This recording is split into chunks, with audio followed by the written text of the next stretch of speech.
AI tools ကောင်း1000ကျော်လောက်ကိုတခါတည်းနဲ့ Hello အားလုံးမင်္ဂလာပါ NS Blog ကဆိုပါတယ်အခု AI tools တွေအများကြီးပေါ်လာပြီးတဲ့နောက်ပိုင်းကျွန်တော်တို့ဘယ် tools ကို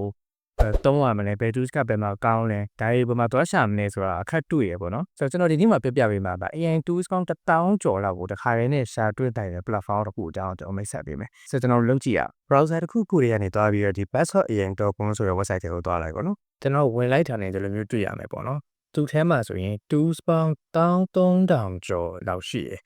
ဒီထဲမှာအများကြီးပဲရွေးလို့ရတယ်ကိုကတပတ်မဟုတ်တစ်ခုခုကိုပဲကိုရွေးချင်တာရှိရဆိုရင်ဒီမှာ search bar မှာရိုက်ရှာပြီးရွေးလို့လည်းရတယ်ကျွန်တော် matter ဆိုပြီးရိုက်ရှာလိုက်မယ်ဆိုတော့ matter လို့ရိုက်လိုက်တာနဲ့ဒီ matter နဲ့ပတ်သက်တဲ့သူရဲ့ AI product တွေအကုန်လုံးကျလာမယ်ပေါ့ဒီမှာဆိုတော့အဲ့ထဲမှာကျွန်တော်ဒီ matter ရဲ့ဒီ matter mode ဆိုတာကိုကျွန်တော်နှိပ်လိုက်အောင်ဆိုတော့နှိပ်လိုက်တာနဲ့ဒီမှာ